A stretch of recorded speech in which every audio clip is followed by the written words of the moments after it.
नमस्कार, आपका स्वागत है।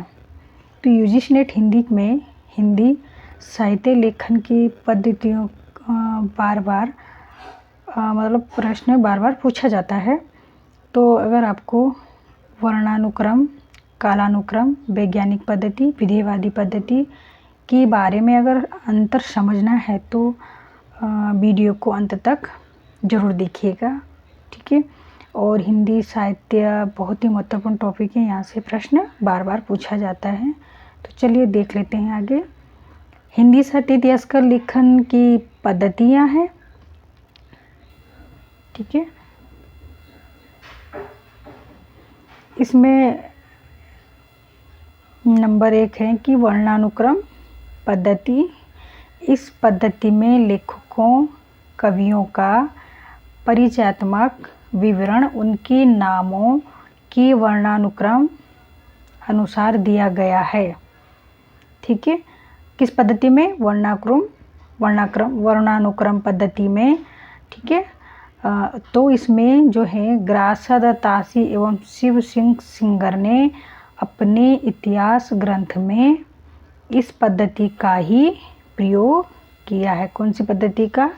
वर्णानुक्रम पद्धति का, ठीक है। ऐतिहासिक दृष्टि से असंगत माना है। इस पद्धति को ऐतिहासिक दृष्टि से असंगत माना है क्योंकि यह इतिहास लेखन नहीं, शब्दकोश लेखन की तरह होती है, ठीक है।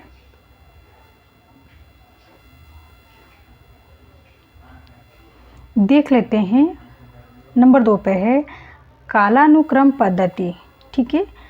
इस पद्धति में रचनाकारों का विवरण उनके समय क्रम से दिया जाता है, ठीक है। किस पद्धति में? कालानुक्रम पद्धति में जितने रचनाकारों का जो विवरण होता है तो उनके समय के क्रम उनका जो समय उनको क्रम से दिया जाता है, तथा रचनाकार की जन्म तिथि को और जो रचनाकारों की मतलब जो कि जन्म तिथि है तो उनको आधार बनाया जाता है। तो जॉर्ज ग्रियर्सन और मिश्र बंधुओं ने इसका प्रयोग किया है, ठीक है। देख लेते हैं। नंबर 3 पे है वैज्ञानिक विधि। तो वैज्ञानिक विधि में क्या है? वैज्ञानिक विधि, तो इस पद्धति में ग्रंथकार निरपेक्ष एवं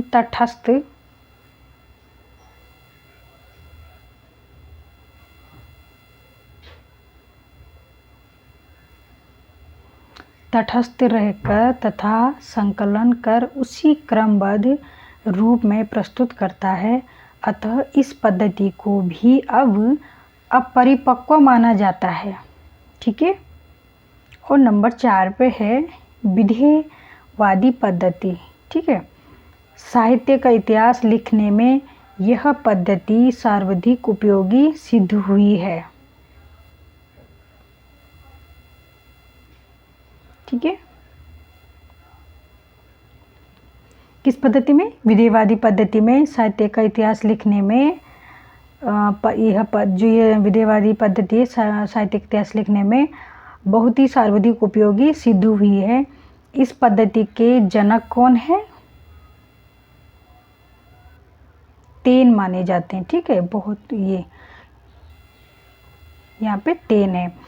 जनक फ्रेंच विद्वान टेन माने जाते हैं जिन्होंने विधेयवादी पद्धति को 3 भागों में बांटा है, ठीक है। इन्होंने जो विधेयवादी पद्धति है और इस पद्धति के जनक जो हैं वो विद्वान टेन हैं और इन्होंने कितने भागों में बांटा? इसको 3 भागों में इसको बांटा है, ठीक है। तो 3 भाग कौन कौन से हैं देख लेते हैं। तो एक है वातावरण, ठीक है।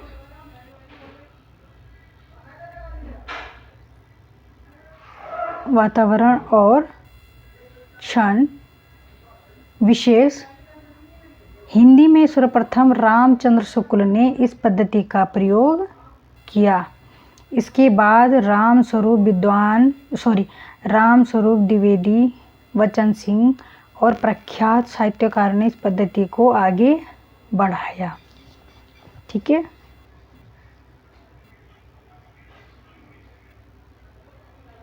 ठीक है, 3 भागों में बांटा, एक तो वातावरण हो गया, एक क्षण हो गया, एक विशेष है।